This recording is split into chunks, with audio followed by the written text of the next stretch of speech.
Hello, welcome. I'm glad that you're with us as we continue our chronological read through of the Bible.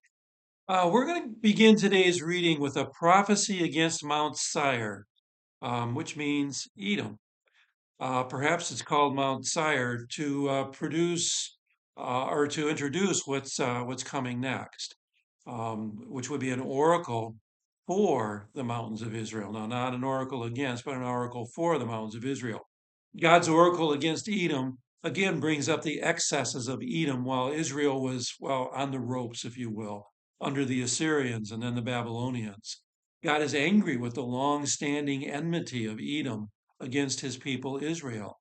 God calls out the land grab that Edom had hoped to execute against Israel and Judah, and while because of the invasions and so on that had taken place, and declares that Edom herself will now be desolate. Now, Ezekiel begins the Lord's oracle for the mountain.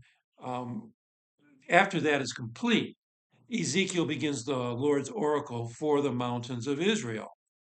Having earlier announced his judgment against the mountains of Israel in chapter 6, God now acknowledges the excesses of those who attacked her, and he promises to restore what has become desolate. The people, their prosperity will return. They will no longer be disgraced. God reminds them that they were unclean and impure, and that caused his anger, which resulted in their destruction and in their scattering. But God is bringing them back to preserve his holy name.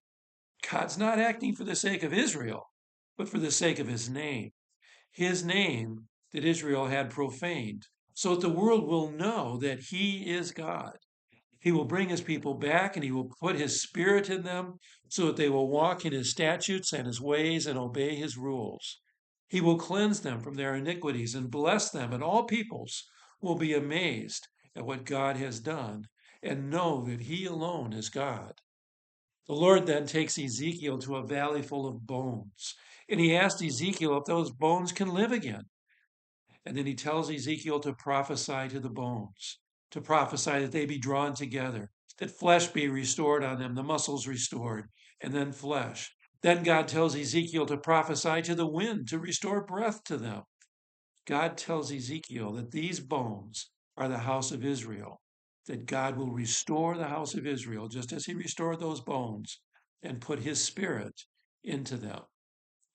Again, the word of the Lord comes to Ezekiel, and he tells Ezekiel to use two sticks to show the reunion of Israel and Judah. As you read this section, it becomes more and more apparent that this newly unified Israel under David is the church under Christ.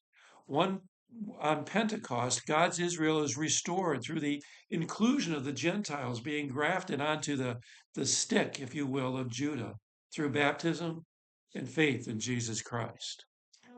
Well, may God be with you and bless you. I pray again that these our time together is helpful for you in understanding what's going on in the readings and so on. I look forward to gathering with you again the next time.